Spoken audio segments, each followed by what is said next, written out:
The live TV, सच सबसे आगे।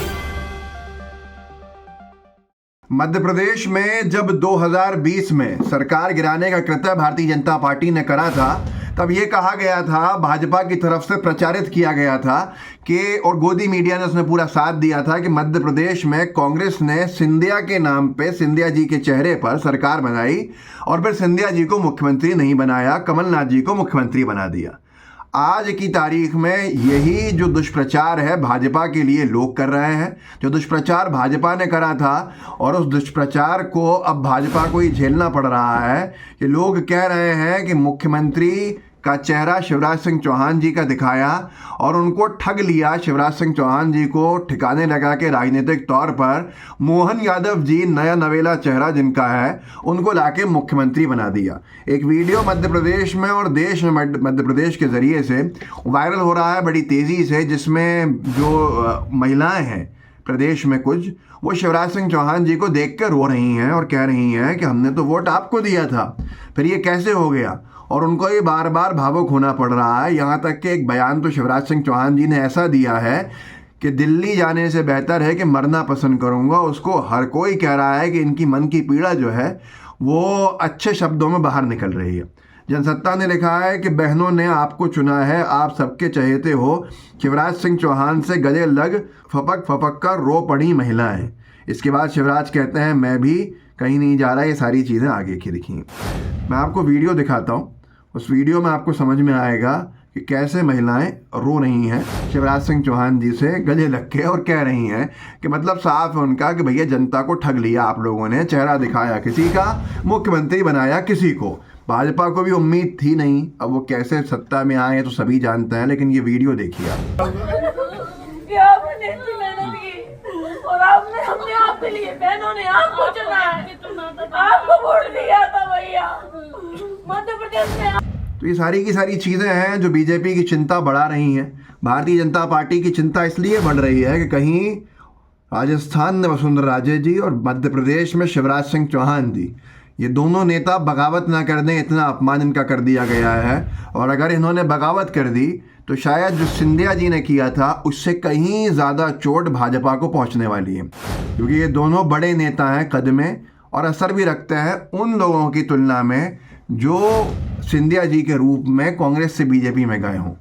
अब भारतीय जनता पार्टी के लिए ये मुश्किल इसलिए खड़ी हो गई है कि अगर मध्य प्रदेश में एडजस्ट नहीं किया गया शिवराज सिंह चौहान जी को और राजस्थान में एडजस्ट नहीं किया गया वसुंधरा राजे जी को, तो ये दोनों नेता बीजेपी के लिए बार बार मुसीबत खड़ी कर सकते हैं अपने बयानों से।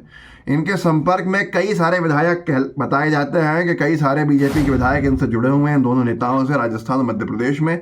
अगर इनके साथ कुछ होता है तो बीजेपी के लिए लोकसभा बड़ा कठिन हो जाएगा, और लोकसभा की चिंता बीजेपी को वैसे भी सता रही है। अच्छा, शिवराज सिंह चौहान जी आए दिन ऐसे बयान दे रहे हैं।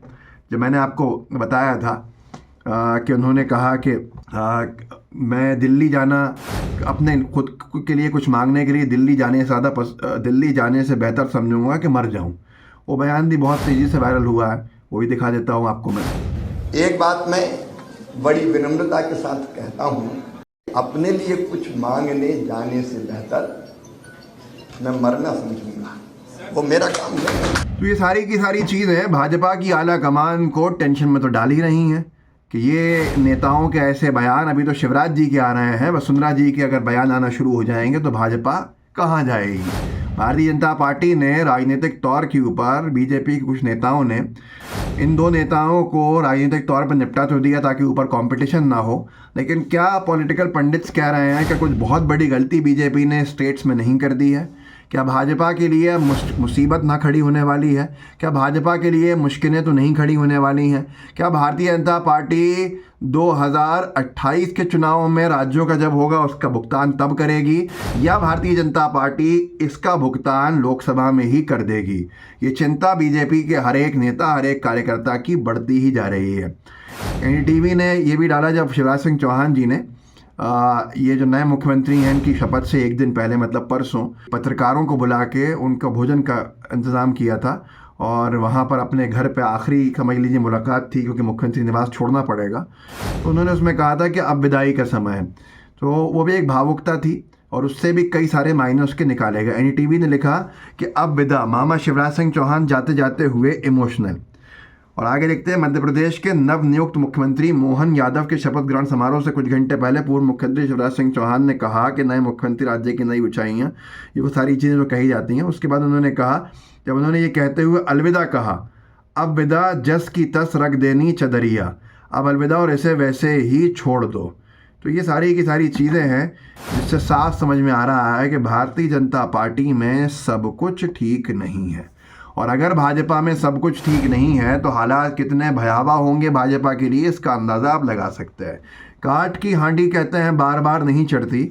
इस बार भारतीय जनता पार्टी ने जिस तरह से चुनाव जीतने का काम किया या कृत्य किया वो सबको मालूम है। हर एक व्यक्ति ईवीएम पे संदेह कर रहा है, और ईवीएम पे संदेह इसलिए कर रहा है, बहुत स्पष्ट समझ लीजिए, उसका एकमात्र रास्ता है जिसको ना इलेक्शन कमीशन मानता है, ना बीजेपी मानती है, ना सरकार मानती है। एक मांग है, सबसे आसान, दूध का दूध पानी का पानी कर दे, कि जो भी ईवीएम्स पे संदेह होता है उनके वीवीपैट पर्चियों का मिलान करना चाहिए। लेकिन इलेक्शन कमीशन का ये नियम है कि अगर प्रत्याशी कहेगा कि उसको संदेह है ईवीएम्स पे, तो पूरे पोलिंग बूथ, एक विधानसभा के मध्य प्रदेश के अंदर 300 के आसपास होते हैं पोलिंग बूथ्स, तो इतनी मशीनों की एक लकी ड्रॉ निकाला जाएगा, उसमें जो भी ड्रॉ के अंदर मशीनें आ जाएंगी उसको गिन लिया जाएगा। लेकिन अगर प्रत्याशी कह रहा है कि मुझे ये मशीनें क्रॉस चेक करानी है, तो इसका नियम ये नहीं है, उसको नहीं गिनाया जाएगा। तो इससे बड़ा प्रमाण क्या चाहिए किसी को कि ईवीएम बहुत बड़ा विषय है। खैर, ईवीएम की बात मैं इस वीडियो में नहीं कर रहा था।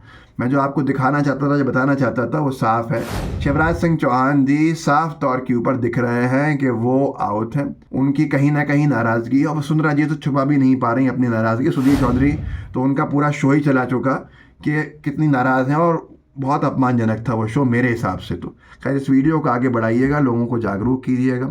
व्हाट्सएप ग्रुप्स हैं आपके, उनमें शेयर ज़रूर कीजिएगा। लाइव टीवी को सब्सक्राइब भी कीजिए, बेल आइकन भी दबाइए। जय हिंद, जय भारत। द लाइव टीवी, सच सबसे आगे।